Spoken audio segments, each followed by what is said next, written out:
तो आदाब, नमस्कार, गुड इवनिंग, सत श्री अकाल। एक बार फिर आप तमामों का स्वागत है क्राइम तक की कहानी की इस एपिसोड में। उम्मीद है पूरी फैमिली अच्छी होगी, अपना ख्याल रख रही होगी। आज की कहानी शुरू करूं उससे पहले बहुत सारे आप लोगों के मेल आए कल की कहानी के ऊपर। उस डॉक्टर की कहानी है MBBS फाइनल ईयर में, जो 13 साल तक बेगुनाह होते हुए भी भोपाल सेंट्रल जेल में रहा। बहुत सारे लोगों ने मेल लिखा, सिस्टम के ऊपर सवाल उठाए। कई लोगों ने मुझसे जानना चाहा कि जो बेसिक सवाल थे कि जब हाईकोर्ट के सामने ऐसा कोई सबूत पुख्ता था ही नहीं, ना कोई गवाह था, तो फिर लोअर कोर्ट ने ऐसा फैसला क्यों सुनाया, सीधे सीधे उम्र कैद की सज़ा? क्या लोअर कोर्ट को दिखाई नहीं दिया? मैं आप लोगों के ज़्यादातर जो लोगों ने लिखा है मैं उससे सहमत हूँ, एग्री हूँ। कई बार होता ही आजकल, मैं पहले भी कहा हूँ, एक फैशन सा बन गया हमारे देश में। कोई भी हाई प्रोफाइल केस होता है या इस तरह के केसेस होते हैं और मीडिया में जिसका ट्रायल होता है, ये उस वक्त जब ये केस हुआ था 2008 में, तो चूँकि एक सरकारी मेडिकल कॉलेज का स्टूडेंट 4th ईयर का, तो भोपाल और बाकी जगहों पे काफ़ी कवरेज मिली थी, मीडिया में खबर आई थी। उसके बाद लोअर कोर्ट में ये मुकदमा शुरू हुआ। तो एक फैशन ये हो गया कि जो लोअर कोर्ट है हमारी, वो अपने शुरुआती फैसले जो है उसमें कई केसेस में देखा गया है, बल्कि ज़्यादातर में मैक्सिमम पनिशमेंट, मैक्सिमम सज़ा सुना देती है। बाकी सबूत, गवाह जिनको और कुरेदना चाहिए, देखना चाहिए, शायद नहीं कर पाते। और यही वजह है कि हाई कोर्ट और सुप्रीम कोर्ट उन फैसलों को बाद में पलट देती है। शायद इसकी एक वजह यह है कि लोअर कोर्ट में जो जज हैं वो थोड़े दबाव में भी हैं कि पता नहीं मैं बरी कर दूं, छोड़ दूं, ऊपर से फिर झड़क डांट ना पड़े। तो फिर उनको ये भी लगता है कि चलो मैक्सिमम दे दिया, अब जिसको जो करना है ऊपर वाला देख लेंगे जज। ऐसा होना नहीं चाहिए। कुछ ने लिखा था कि ऐसे ऐसे इसमें फैक्ट्स हैं कि एक आम लोग भी शायद ज़्यादा बेहतर समझ सकता है कि इस केस में क्या दम है। ये भी मैं सहमत हूँ। बहुत सारी ऐसी चीज़ें होती हैं जिससे पता चल जाता है, लेकिन पता नहीं कोर्ट ऐसे सबूतों को, ऐसे गवाहों को नज़रअंदाज कैसे कर सकता है। ये पूरा केस एक आदमी का बयान के ऊपर खड़ा हुआ था और पुलिस ने उस आदमी को ही छोड़कर बाकी और कोई उसके सर्कमस्टेंशियल एविडेंस को जोड़ने की या लाने की कोशिश ही नहीं की। एक IG के साथ जो कंप्लेनेंट है या फिर जो विटनेस है, उनके रिश्ते जग जाहिर हैं, सब कुछ सामने है, लेकिन फिर भी उन चीज़ों को पुलिस ने इन्वेस्टिगेट ही नहीं किया। तो पुलिस का मकसद शुरू से ही था, शायद एक तरफा था। लेकिन यहाँ पे सवाल ये भी आता है कि एक तरफा था और जिन लोगों का इंटरेस्ट था, तो क्या उस श्रुति के कत्ल में उनका कोई हाथ था? इस बात की जांच होनी चाहिए। और अब हाईकोर्ट के इस फैसले के बाद मुझे लगता है इस केस को रीओपन करके और नए सिरे से इसकी जांच होनी चाहिए। और हो सकता है इस नए सिरे से जो जांच हो तो उसमें कातिल जो सामने आया चेहरा, उसको देख के सब कोई चौंक जाए। तो मुझे लगता है ईमानदारी से इस केस को ओपन करना चाहिए और जांच की जानी चाहिए। डॉक्टर को तो चलिए इंसाफ मिला, 13 साल, हालांकि लंबा अरसा होता, जेल में रहना पड़ा, लेकिन श्रुति के घर वालों को भी इंसाफ नहीं मिला। उन्हें नहीं मालूम है कि उनकी बेटी का कातिल कौन है, क्यों कत्ल किया। तो ये सारी चीज़ें आनी चाहिए। अब आज की कहानी शुरू करूं उससे पहले एक बार फिर आपको बता दूं, कोई FM पर भी लगातार तमाम कहानियां आती हैं, चाहे वो क्राइम की हो, पॉलिटिक्स हो, या फिर मिस्ट्री हो, मर्डर मिस्ट्री हो, रहस्य हो, रोमांच हो, ऑडियो बायोग्राफी हो, बायोग्राफी हो। तो क्राइम तक फैमिली के लिए क्राइम 50 भी है। तो कुकू FM पर भी आप जाकर ऑडियो बुक कहानियाँ सुन सकते हैं, अपने पसंद की, अपनी जो वो आप सुनना चाहते हैं, तो कुकू FM पर भी जाकर सुनें। ये जो कहानी है ये केरल की है। केरल में एक शख्स था जिसका नाम था साइबिन अशरफ। साइबिन अशरफ एक गरीब परिवार में पैदा हुआ। जब बड़ा हुआ किसी तरह से, तो रोज़ी रोटी के लिए उसने लॉरी जो है वो चलाना शुरू किया, बल्कि उसमें क्लीनर के तौर पर काम करने लगा। थोड़ा वक्त बीता, इसके बाद उसने ऑटो रिक्शा चलाना शुरू किया। इस दौरान में साइबिन अशरफ की माँ जो है, अम्मी, वो केरल से निकलकर गल्फ़ पहुंच गई। केरल के बहुत सारे लोग गल्फ़ में, मिडिल ईस्ट में काम करते हैं। तो अब अशरफ की माँ को वहाँ कोई नौकरी मिल गई, वो वहाँ चली गई। वो यहाँ ऑटो रिक्शा चला रहा है। थोड़ा वक्त बीता, इसके बाद अशरफ अचानक केरल से गायब। पता चला वो भी अपनी माँ के पास गल्फ़ पहुँच गया है। कुछ साल बीतते हैं, इसके बाद अशरफ वापस आता है केरल। जब वापस आता है तो फिर उसके सब कुछ हाव भाव सब बदल चुके थे। फिर देखते ही देखते वो कई बिजनेस शुरू करता है, बहुत सारे लड़कों को नौकरियां देना शुरू करता है, अपने एम्प्लॉय को कार से लेके पता नहीं क्या क्या गिफ्ट करना शुरू करता है। उसके बाद पता चलता है कि कुछ ही सालों में लगभग 350 करोड़ का वो मालिक हो चुका है, 350 करोड़ रुपए का। एक लॉरी क्लीनर, एक ऑटो ड्राइवर, और सिर्फ 5-7 साल में। तो जब उसकी ये ठाट बाट सारी चीज़ें आई, तो लोग जो उसको जानते थे उन्होंने पूछना शुरू किया कि अशरफ भाई ये क्या है, आप अचानक इतने पैसे दौलत कहाँ से? तो उसने कहा मैं गल्फ़ में गया, वहाँ काम किया, फिर एक शेख के साथ हमारी दोस्ती हुई, उस शेख के पास तेल का कुआं है, उसमें हमारी पार्टनरशिप हो गई 50-50, तो बस वहीं से ये सारे पैसे और सब चीज़ें आ गए। लोग भी मान गए, शेख से दोस्ती हो सकती है, पैसे हैं, चलो। लेकिन वो लग गया, उसने कई अपने बिजनेस शुरू किए और ज़िंदगी ठीक ठाक चल रही थी। इसी बीच दूसरी तरफ केरल से दूर मैसूर में 2019 में एक इंसिडेंट होता है। 2019 में, बल्कि ये 2 अगस्त की बात है। वहाँ पे एक डॉक्टर साहब रहा करते थे, या हकीम आप कह लें। उनका नाम था सबा शरीफ, 60 साल की उम्र थी। सबा शरीफ की पहचान ये थी कि पूरे मैसूर और आसपास के स्टेट्स में, दूर दराज इलाकों में, ये कहा जाता था कि ये बहुत ही उम्दा और बहुत ही बेहतर हकीम है। ये पाइल्स यानी बवासीर का ख़ास तौर पर इलाज करते थे, और कहते हैं कि जो दवाएं ये देते थे, ये इनके पास ख़ानदानी हिकमत थी। वो पीढ़ी दर पीढ़ी इनको कोई ऐसा फार्मूला था उस दवा का जो इनके पूर्वज इनको दिया करते थे, और ये पूर्वज से लेकर ये पीढ़ियाँ चलती रही और फिर ये आगे देने लगे। तो सबा शरीफ को अब आगे अपने बच्चों को ये देना था, ये राज, ये जो दवाओं की जो फार्मूला थे। 1 अगस्त की शाम को एक शख्स आता है सबा शरीफ के घर पर और कहता है कि एक आदमी बहुत बीमार है और आपकी ज़रूरत है। खुद सबा शरीफ की तबीयत ख़राब थी, फिर भी उन्होंने कहा चलो चलते हैं। लेकिन पहले वो आनाकानी कर रहे थे, नहीं जा रहे थे, लेकिन एक तरह से जबरन ही ले गए। अब वो गए और लौटे नहीं। 2 अगस्त की तारीख आ गई, पूरा एक दिन बीत गया, सबा शरीफ लौटे नहीं, घर वाले परेशान। आखिरकार उनकी वाइफ ने अगले दिन, जिनका नाम ज़बीना था, पुलिस स्टेशन में जाकर रिपोर्ट लिखा थी कि मेरे शौहर को कल कोई शख्स ज़बरदस्ती ले गया और अभी तक लौटे नहीं। अब पुलिस ने रिपोर्ट लिखी मैसूर में, पुलिस ने ढूंढा, कोई सुराग नहीं मिला। धीरे धीरे वक्त बीतता गया। 9 बच्चे थे सबा शरीफ और ज़बीना के। पूरा परिवार इस उम्मीद पे भी कि लौट आएंगे, कहीं चले गए हैं, क्या परेशानी नहीं मालूम। पुलिस ने भी धीरे धीरे जब वक्त बीता तो अपनी खोज कम कर दी। करते करते करीब 2 साल बीत गए। 2 साल बीतने के बाद भी सबा शरीफ का कोई सुराग नहीं मिला। इस दौरान में 2 साल बीतने के बाद अप्रैल के महीने में, इसी साल अप्रैल 2022,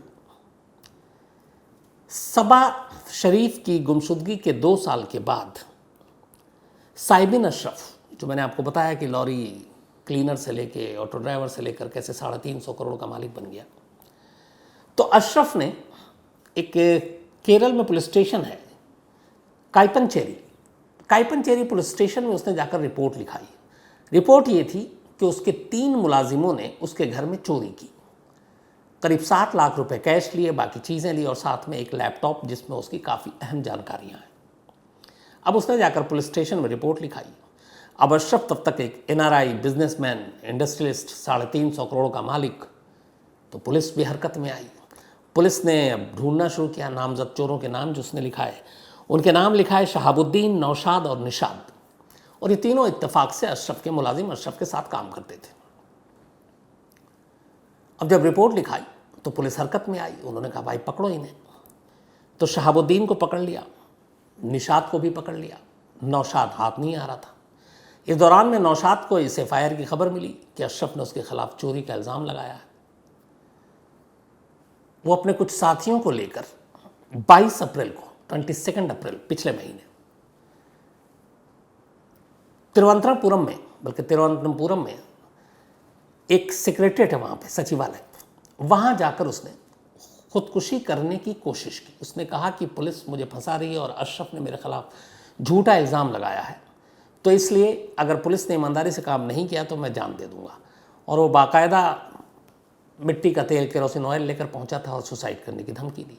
अब अचानक सचिवालय के सामने ऐसी हरकत, पुलिस हरकत में आई और उसने नौशाद और उसके साथियों को पकड़ लिया। पकड़ने के बाद फिर उसे जिस थाने में FIR लिखाए गए थे उस पर पुलिस को सौंप दिया कि ये केस आप जानो। अब अशरफ की शिकायत पर ये तीनों चोर, जिसका उसने इल्ज़ाम लगाया 7 लाख की चोरी, लैपटॉप, बाकी चीज़ें, पुलिस के हाथ में। अब पुलिस उनसे पूछताछ कर रही है। पुलिस जब तीनों से पूछताछ कर रही है तो अचानक उन तीनों ने अपना मुंह खोलना शुरू किया, और जब मुंह खोलना शुरू किया तो इसके बाद पुलिस के सामने एक ऐसी कहानी आई जिससे खुद पुलिस भी हैरान रह गई। और अब ये तीनों एक तरह से किनारे थे और खुद असली चेहरा सामने अशरफ का था, जो कंप्लेनेंट था, जिसने कंप्लेंट लिखाई थी। पुलिस ने सोचना शुरू किया और यह एहसास हुआ कि कई बार पुलिस को जाकर कंप्लेंट लिखाना, शिकायतें लिखनी, एफआईआर दर्ज कराना कैसे उल्टा पड़ सकता है, कैसे मुसीबत ला सकती है। ये इस केस में देखा गया। इन तीनों ने जब पूछताछ शुरू हुई तो उसने कहा कि जिसने कंप्लेंट लिखाई अशरफ ने, वो कहता हमने चोरी की, ये सब झूठ है, हमने कोई चोरी नहीं की, बल्कि असली गुनहगार, असली मुजरिम तो खुद अशरफ है। आप पता कीजिए, पुलिस से कह रहे हैं। ये 350 करोड़ रुपए उसने कहाँ से प्रॉपर्टी अर्जित की। एक लॉरी क्लीनर, एक ऑटो ड्राइवर, देखते ही देखते चंद सालों में इतना अमीर कैसे हो गया। और इसके बाद उन्होंने कहा कि ये वो शख्स है अशरफ, जिसने न सिर्फ कत्ल किया, कातिल है, बल्कि उसके इस कत्ल में हमने भी उसकी मदद की। अब जब पुलिस ने ये सुना तो पुलिस हैरान रह गई। उसने कहा कौन सा कत्ल, कैसा कत्ल। तब इन तीनों ने पुलिस को एक नाम बोला। उन्होंने कहा उस शख्स का नाम है सबा शरीफ, जो मैसूर का एक ऐसा डॉक्टर, एक ऐसा हकीम है जिसके हाथ में एक शिफा है। उसकी जो दवा का फार्मूला, उसके लिए दूर दूर से लोग आते हैं इलाज कराने। उस सबा शरीफ का कत्ल किया अशरफ ने।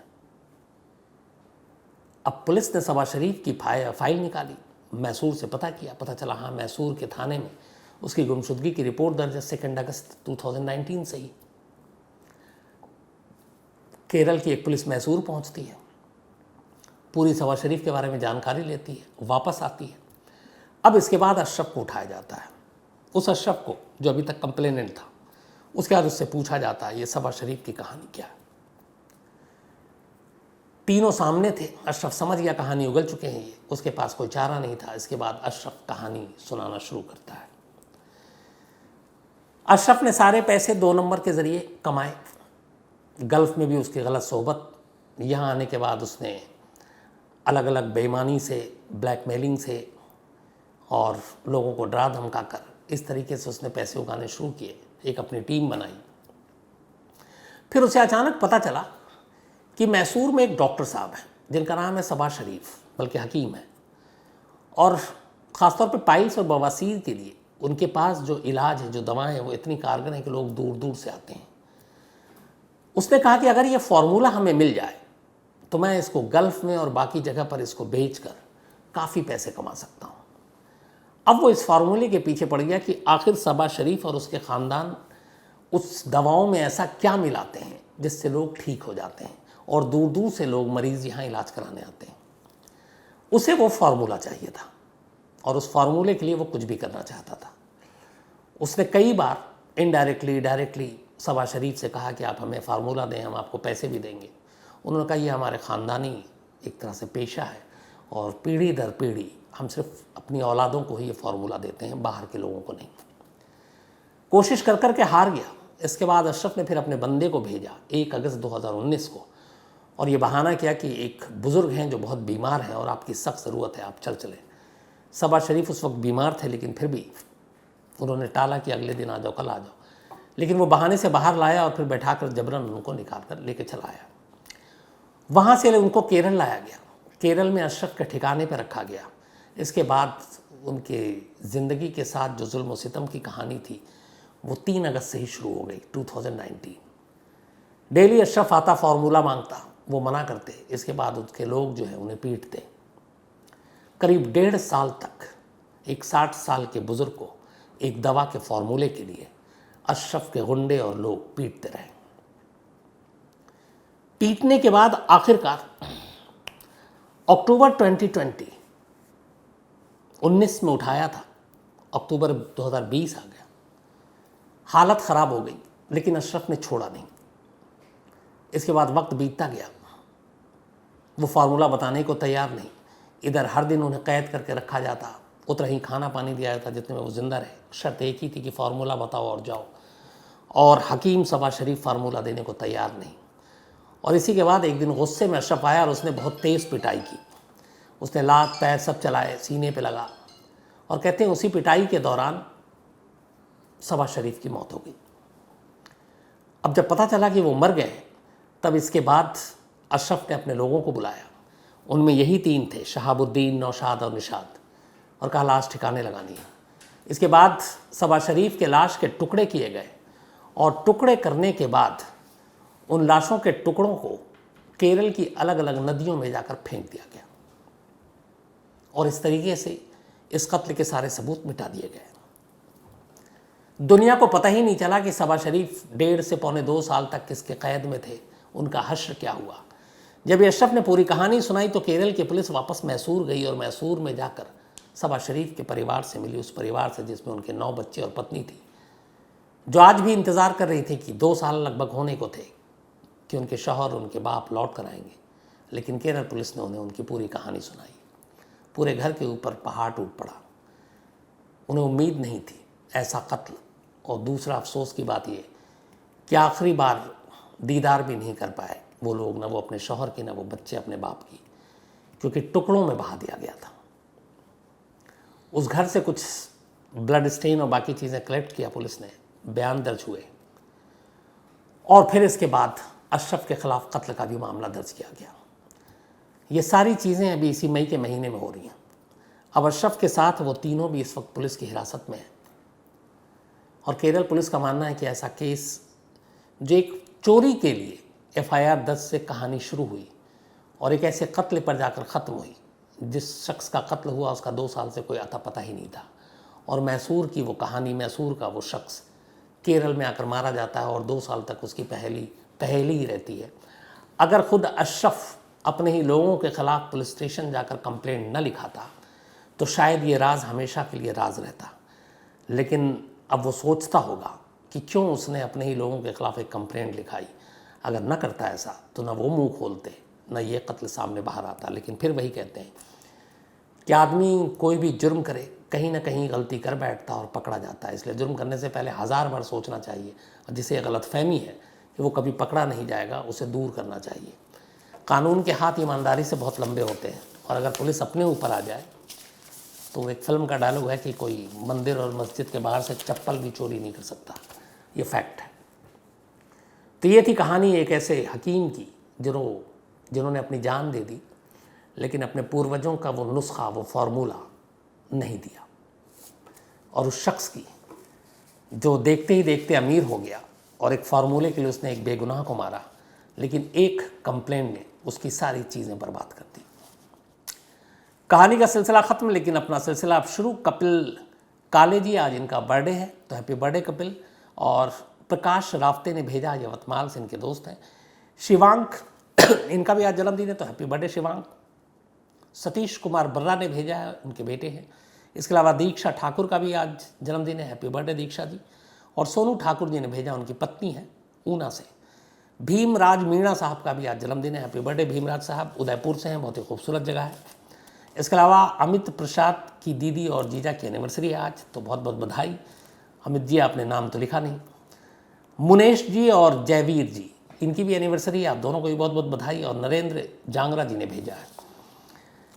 इसके अलावा आज मैंने कहा कि बहुत सारे लोग थे, जैसे अभिषेक केडिया, इसके अलावा प्रीति शर्मा, अरविंद चौहान, गौरव लूथरा, अर्चिल पांडे, आर्य तिवारी, इंदु शुक्ला जी, जिन्होंने कल डॉक्टर के बारे में और लोअर कोर्ट के फैसले पे अपने कमेंट्स दिए थे तो वो मैंने शुरू में ही आपको बताया। प्रदीप पालीवाल, इसके अलावा अनुज सहगल हैं कि स्टोरी की फरमाइश की है। चरणजीत चांडवाल हैं, आर्यन कुमार हैं, मोहम्मद हस्सान हैं, एक स्टोरी की फरमाइश की है। कार्तिक भद्रा हैं, भरत चौहान हैं, और मैं आपसे बिल्कुल नाराज़ नहीं हूँ भरत साहब। मोहित कुमार हैं और वीरपाल जी हैं, ऑस्ट्रेलिया से अपने न्यू फैमिली मेम्बर हैं। तो थैंक यू सो मच आप लोगों का। कहानी में आज इतना ही। अब आपसे मुलाकात होगी कल रात 9 बजे किसी नई कहानी के साथ। तब तक अपना ख्याल रखिएगा। Thank you very much.